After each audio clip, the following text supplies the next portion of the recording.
آپ تیسرے خلیفہ ہیں اور حضور کے صحابی بھی ہیں اور حضور کے دوہرے داماد بھی ہیں۔ حضور علیہ السلام کی دو شہزادیاں یکے بعد دیگرے حضرت سیدنا عثمان غنی کے نکاح میں آئیں، اور آپ جانتے ہیں کہ ہمارے آقا و مولا صلی اللہ علیہ وسلم کا کوئی فعل، کوئی کام اپنی مرضی سے نہیں ہوتا تھا، حضور جو کرتے تھے اللہ کی مرضی سے کرتے تھے۔ اے سی بھی لگی ہے تو باہر بھی بارش ہوئی ہے تو ٹھنڈ ڈبل ہو گئی ہے، سبحان اللہ، آنکھوں جام ہو گیا سو نہیں تو بالکل نہیں جو ٹھنڈے ٹھار ہوئے ہو، سبحان اللہ بولو تاکہ تھوڑی جی گرمی تو سانے وچ ماشاءاللہ حرکت کرنی رہے، بولو پیار نال ذرا سبحان اللہ۔ حضرت سیدنا عثمان غنی رضی اللہ تعالی عنہ حضور کے محبوب ہیں، حضور کے رفیق ہیں۔ حضور علیہ السلام کی حدیث ہے، سرکار نے ارشاد فرمایا اللہ نے ہر نبی کو کے لیے جنت میں ایک رفیق بنایا ہے، ہر نبی کا جنت میں ایک رفیق ہوگا۔ سرکار نے فرمایا جنت میں میرا رفیق عثمان ہوگا۔ سبحان اللہ، سبحان اللہ۔ آپ اس ہستی کی شان کا اندازہ لگائیں کہ جسے رسول اللہ جنت میں اپنی رفاقت عطا فرمائیں اور حضور اپنے قرب میں جگہ دیں، تو خود سوچیں وہ خدا اور مصطفیٰ کی بارگاہ کا کتنا بڑا محبوب ہے، جو کلمہ صحیح معنی میں پڑھتا ہے، مسلمان ہے اندر سے باہر سے، وہ تو حضور کی ہر نسبت کا حیا کرتا ہے۔ حیرانگی ہے ان لوگوں پر جو کلمہ پڑھنے کے باوجود بھی حضرت سیدنا عثمان غنی پر ہرزہ سرائی کرتے ہیں، حضرت عثمان غنی کے لیے کمزور جملے بولتے ہیں، حضرت عثمان غنی پر بے شمار غلط قسم کی باتیں کرتے ہیں۔ تو کیسا کلمہ ہے تمہارا؟ تمہیں خبر نہیں ہے کہ یہ اتنا بڑا اللہ رسول کا محبوب ہے عثمان کہ جسے مصطفیٰ جنت میں بھی اپنے سے دور نہیں فرمائی۔ اب جو مسلمان ہے، نبی کریم علیہ السلام کے نالین مبارک کا جو نقش ہے، وہ نالین جنہوں نے حضور کے قدمین شریفین کو چوما ہے وہ تو نصیب والوں کو ملتے ہیں، لیکن ان نالین کا نقش ہے کہ حضور کے نالین کا یہ نقش تھا، ایسے حضور کے نالین تھے جو سرکار کے قدموں کو چوما کرتے تھے۔ اب جو اہل محبت ہیں، اہل ایمان ہیں، وہ نقش اپنے سینے سے لگاتے ہیں کہ اس نقش کو نسبت ہے نالین مصطفیٰ سے، تو جو نالین مصطفیٰ کا عکس اہل ایمان کے دل کا قرار بنا، تو جو مصطفیٰ کا رفیق ہے وہ اہل ایمان کے لیے آنکھوں کی ٹھنڈک کیوں نہیں بنے گا؟ تو اس لیے ہم اہل سنت و جماعت خوش نصیب ہیں، شکر ہے اللہ کا، اس حسن عقیدہ پر بھی اللہ کا شکر ادا کیا کرو، اس بات پر اللہ کا شکر ادا کرو کہ اللہ نے تمہیں مسلمان بنایا، پھر اللہ کا شکر ادا کرو کہ اللہ نے تمہیں اہل سنت والجماعت بنایا۔ مسلمان پھر اہل سنت والجماعت عقیدہ صحیحہ جس میں کسی کی بھی ادبی نہیں ہے، بغض نہیں، نفرت نہیں، مصطفیٰ کے صحابہ سے بھی پیار ہے، مصطفیٰ کی اہل بیت سے بھی پیار ہے۔ نہیں تو کئی مسلمان کہلانے والے مسلمان کہلواتے ہیں، کلمہ بھی پڑھتے ہیں، مگر بغض، کینہ، نفرت صحابہ سے، اہل بیت سے، ازواج مطہرات سے، نبی پاک کی اولاد سے۔ کسی کو حضور کی اولاد نہیں اچھی لگتی، کسی کو حضور کے خلفاء نہیں اچھے لگتے، کسی کو حضور کی ازواج مطہرات کا حیا نہیں آتا۔ یہ سنی کتنا خوش نصیب ہے کہ جس کو اللہ نے سب کا حیا اور سب کا احترام عطا فرمایا۔ تو اس پر بھی اللہ کا شکر ادا کرو۔ ترمذی شریف میں حدیث مبارک ہے، سرکار کریم صلی اللہ علیہ وسلم حضرت عثمان سے بغض رکھنے والوں سے کس قدر حضور ناراض ہیں، اس پر انہیں دھیان کرنا چاہیے۔ جو لوگ حضرت عثمان غنی کے بارے میں کمزور جملے کہتے ہیں یا ایسے لوگوں کے ساتھ بیٹھتے ہیں، آپ ایک جنازہ کے لیے تشریف لے گئے، جنازہ رکھا گیا، حضور نے اس بندے کو ایک نظر دیکھا اور سرکار نے فرمایا میں اس کا جنازہ نہیں پڑھتا۔ یہ مسجد کے 1400 سال کے بعد پاکستان کی کسی مسجد کے امام صاحب کا ری ایکشن نہیں ہے، یہ رحمت للعالمین کا کردار ہے۔ کہ کوئی بندہ کہے جی مولوی صاحب بڑے متعصب ہو گئے جی جنازہ ہی نہیں پہ پڑھنے، تو جتھے حضور نہیں باقی رحمت نہیں گلا کرنے ہو، میں یہ بھی دسنا پیا کہ رسول اللہ نے جڑے محبوب انہاں نال کملی والے آقا و مولا کس قدر محبت کرنے تے جڑا انہاں نال بغض رکھے کملی والے انہاں تے کس قدر ناراض ہونے۔ حضور اسامہ تکے ایک نظر فرمایا میں اس نے جنازہ نہ پڑھنا۔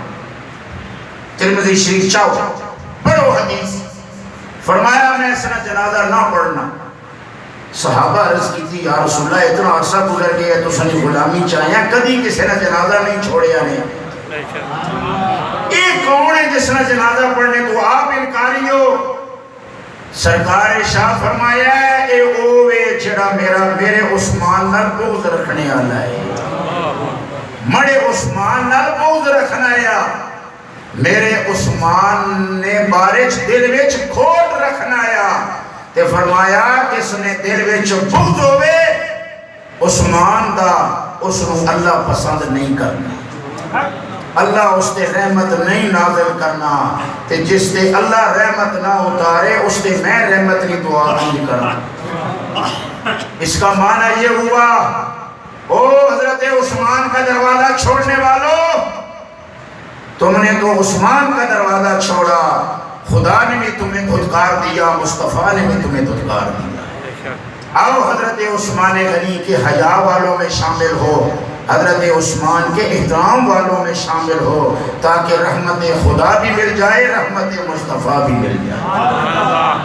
حضرت سیدنا عثمان غنی رضی اللہ تعالیٰ عنہ وہ شان والے حضور کے صحابی ہیں جنہوں نے 2 مرتبہ حضور سے جنت خرید کے لی ہے۔ سبحان اللہ، بولے ذرا پیار سے سبحان اللہ۔ جس جنت میں مبلغ صاحب نے جانا ہے دعائیں کرتے ہیں، ذاکر صاحب دعائیں کرتے ہیں، جس جنت میں داخلے کی وہ جنت و حضرت عثمان مصطفیٰ سے خرید چکے ہیں۔ سبحان اللہ، سبحان اللہ۔ تو جو جنت خرید چکا ہے اس کی دشمنی کما کے کس منہ سے جنت میں جانے کی خواہش رکھتا ہے؟ جنت میں جانا ہے تو اس عثمان سے پیار کر جس کے ہاتھ میں مصطفیٰ نے جنت بیچ دی ہے، اور جو خرید لے پھر وہ مالک ہوتا ہے۔ ہاں، اللہ جنت و مصطفیٰ کو جنت کا مالک بنایا، مصطفیٰ نے عثمان کے حوالے کی ہے، جیسے علی کو فرمایا کہ علی جنت تو تقسیم کرنے والا ہوگا۔ تو یہ پورا سسٹم ہی ایسا ہے۔ اگر عثمان کسی کے لیے کہہ دیں یا رسول اللہ یہ میرے ساتھ دشمنی کرتا تھا، اسے جنت میں نہیں آنے دینا، آج تیرے گھر کا نوکر اگر کہے کہ یہ میرے ساتھ اچھا نہیں ہے، تو اسے اپنے گھر میں نہیں آنے دیتا کہ میرے نوکر کا دشمن ہے، تو اگر عثمان کہہ دیں یا رسول اللہ یہ میرا بغضی تھا اسے اندر نہیں آنے دے گا، کس منہ سے جنت میں داخل ہوگا؟ لیکن جو حضرت عثمان سے پیار کرنے والے، حضرت عثمان پکڑ پکڑ کے انہیں جنت میں لے۔ سبحان اللہ، سبحان اللہ۔ آج میں کچھ کہہ رہا ہوں آپ سے، پیار سے بولے۔ میرے اور آپ کے آقا و مولا صلی اللہ علیہ وآلہ وسلم نے فرمایا میرے عثمان کی شفاعت سے میری امت کے 70,000 ایسے گناہگار جنت میں داخل کیے جائیں گے جو اپنے اعمال کی وجہ سے جنت میں نہیں جا سکتے تھے، جہنم کی مہر لگ چکی تھی۔ حضرت عثمان غنی کہیں گے اللہ انہیں بخش دے، مصطفیٰ کے پیارے صحابی کی وجہ سے اللہ ان 70,000 کو بخش دے گا۔ سبحان اللہ۔ 70,000 کو جنت میں داخل کرے گا۔ حضرت سیدنا عثمان غنی رضی اللہ تعالیٰ عنہ کو کیا اللہ نے مقام و مرتبہ عطا فرمایا، جنہیں نبی پاک نے اپنی 2 بیٹیاں نکاح میں دی۔ اگر مولا علی کے نکاح میں سیدہ زہرا آئی ہیں، وہ بھی مصطفیٰ کی بیٹی ہیں۔ حضرت رقیہ، حضرت ام کلثوم بھی تو مصطفیٰ کی بیٹی ہیں۔ حضرت رقیہ جناب ام کلثوم 2 مصطفیٰ کی بیٹیاں حضرت عثمان غنی کے نکاح میں آئی ہیں۔ حضرت آدم سے لے کر میرے اور آپ کے آقا و مولا تک کسی نبی کی 2 بیٹیاں کسی کے نکاح میں نہیں آئی۔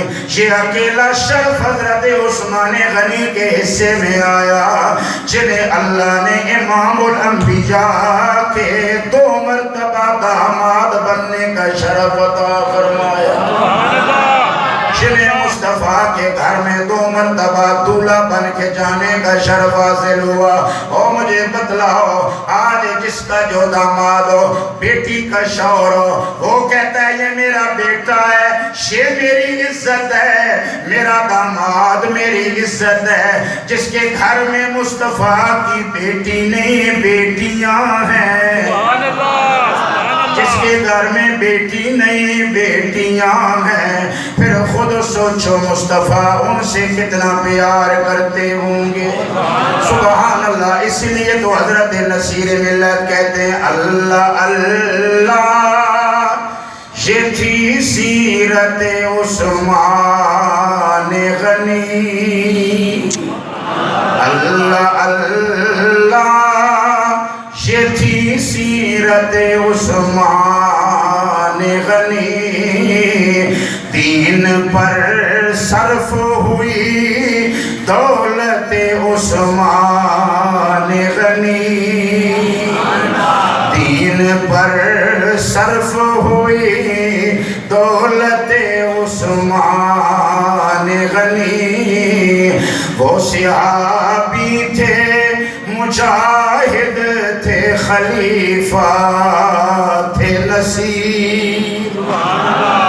کتنی شان ہے حضرت عثمان غنی کی۔ وہ صحابی تھے، مجاہد تھے، خلیفہ تھے نصیر۔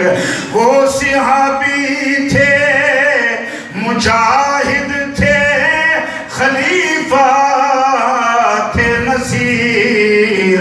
ناز اسلام بنے حضرت عثمان غنی، ناز اسلام بنے حضرت عثمان غنی۔ میں نے آپ نے کلمہ پڑھا، ہمیں ناز ہے کہ ہمیں اسلام ملا ہے، اور اسلام کو ناز ہے کہ مجھے عثمان ملا۔ پیار سے کہو ذرا سبحان اللہ۔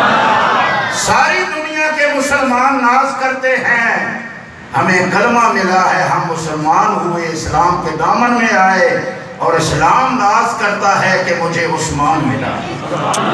ناز اسلام بنے حضرت عثمان غنی۔ تو حضرت سیدنا عثمان غنی رضی اللہ تعالی عنہ، آپ سے محبت رسول اللہ کے قرب کا ذریعہ ہے۔ آخری جملہ کہہ کے اختتام کرتا ہوں، حضرت عثمان غنی کی شہادت بڑی دردناک ہے، بہت دردناک شہادت ہے حضرت عثمان غنی کی۔ یہ مظلوم مدینہ کے نام سے جانے جاتے ہیں۔ ہائے ہائے، یہ دنیا بھی بڑی عجیب ہے۔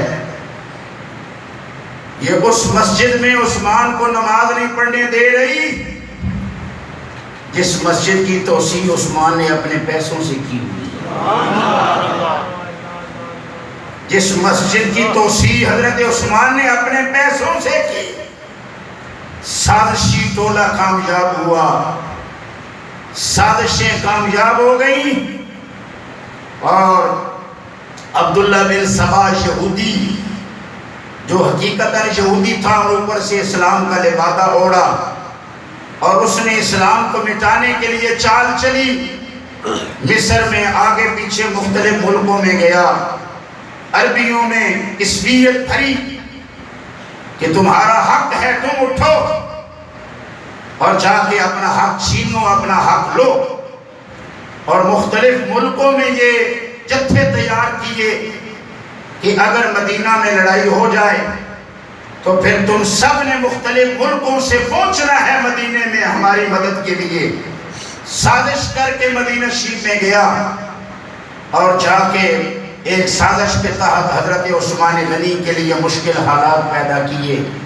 ایسی ایسی سازشیں ہوتی ہیں بندہ سوچ بھی نہیں سکتا۔ کسی خطیب کے خلاف، کسی پیر کے خلاف یا کسی لیڈر کے خلاف آج کے دور میں کیا کریں؟ یہ اس دور کی میں بات کر رہا ہوں جو مصطفیٰ کے قریب کا دور ہے، جو حضور کے قریب کا دور ہے۔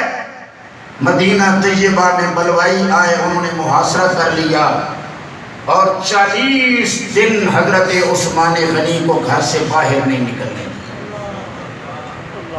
پہرے لگا دیے گئے۔